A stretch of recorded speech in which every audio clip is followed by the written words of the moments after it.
नमस्कार दोस्तों, स्वागत है आपका हमारे यूट्यूब चैनल पर। आज हम बात करेंगे कि आप किस प्रकार से किसान सब्सिडी का फॉर्म ऑनलाइन कर सकते हैं। सबसे पहले तो आपको एक मैं फ़ोटो दिखाता हूँ एक न्यूज़पेपर की। उसमें आपको बताता हूँ कि किस प्रकार से आप किसान सब्सिडी ऑनलाइन के लिए ज़रूरी दस्तावेज़ों की आवश्यकता होगी। कृषि यंत्रों पर अनुदान के लिए आपको जो है 30 जून तक आवेदन करना होगा।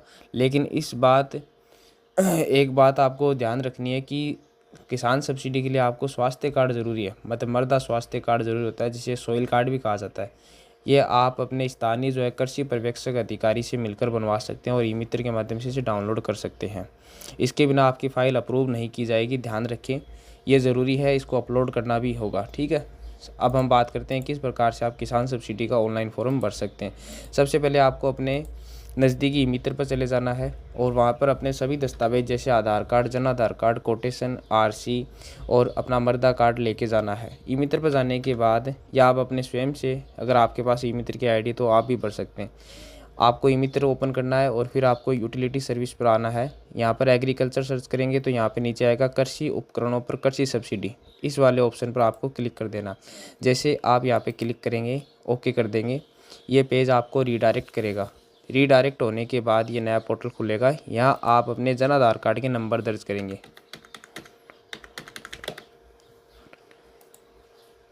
जैसे आप यहाँ पे सबमिट करेंगे, जिस व्यक्ति के नाम से आप आवेदन कर रहे हैं उस पर आपको क्लिक करके सेंड ओटीपी पे क्लिक कर देना है। जैसे ओटीपी पे क्लिक करेंगे, ओटीपी भेजें और ओटीपी आएगी। ओटीपी आने के बाद आप यहाँ पे ओटीपी दर्ज करेंगे और फिर प्रमाणीकरण करें, यहाँ पे क्लिक करें। ये देखिए आगे फॉर्म खुल चुका है। यहाँ पे आप रीड करके नेक्स्ट कर दें। सबसे पहले ध्यान देने योग्य बात यह है कि आपकी जमाबंदी और आपका जो परमानेंट एड्रेस है उसका एड्रेस सेम है या अलग अलग है। अगर सेम है तो आप यहाँ पे यस करेंगे, जमाबंदी और आपका रहने वाला एड्रेस, और नहीं है तो यहाँ पे नो करें। यहाँ पे आप अपना हाउस नंबर डालें, स्टेट डालें, डिस्ट्रिक्ट डालें, पंचायत समिति और ग्राम पंचायत। शहरी क्षेत्र से हैं या ग्रामीण क्षेत्र से, उसका चयन यहाँ पे आपको करना है। ग्राम पंचायत, विलेज और पिन कोड डालने के बाद नीचे आएंगे। नीचे आने के बाद जैसे आपको ट्रैक्टर संबंधी जो यंत्र होते हैं, जैसे कल्टीवेटर है, हेरा है, थ्रेसर है आदि की सब्सिडी लेनी है तो आप यहाँ पे क्लिक करेंगे ट्रैक्टर पावर ऑपरेटर, मतलब ट्रैक्टर से चलने वाले यंत्र। यहाँ पे जैसे आप क्लिक करेंगे तो काफ़ी सारे यंत्र जो हैं वो ट्रैक्टर से चलने वाले खुल जाएंगे, ठीक है। ये जैसे आपको किसी प्रकार से, जैसे डिस्क प्लाऊ है, कटर का है, कल्टीवेटर का है, जो भी आवेदन करना है वहाँ पे आप इसका चयन करेंगे। हैरो का करना है तो हैरो पे चयन करेंगे, ठीक है।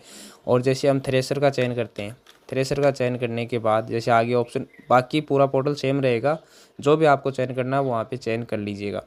जैसे यहाँ पे जैसे हमने थ्रेसर चयन किया है तो जैसे लिखा हुआ आ रहा है कि आपका जो ट्रैक्टर है वो 20 HP या 3 HP से कम का है या 20 से 35 का है, तो वो आप HP का चयन आपको अपने व्यक्तिगत ट्रैक्टर के आधार पर करना होगा, ठीक है। ये चीज़ ध्यान रखिए। आपको नहीं पता है तो अपने कृषि पर्यवेक्षक से पूछ सकते हैं। इसके बाद आप नीचे आएंगे, यहाँ पे लिखा हुआ है कि आपने पिछले 3 सालों में सब्सिडी का फ़ायदा लिया है या नहीं लिया। यदि लिया है तो आप यस कर देंगे। यस करने के बाद आपका फॉर्म आगे सबमिट नहीं होगा, क्योंकि 3 साल पहले अगर सब्सिडी का फ़ायदा लिया तो दोबारा आप इसमें आवेदन नहीं कर सकते।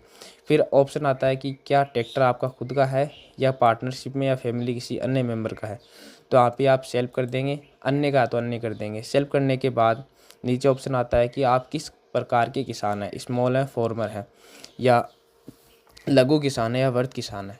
तो यहाँ पे अगर स्मॉल पे क्लिक करते हैं तो तहसीलदार द्वारा एक लघु किसान प्रमाण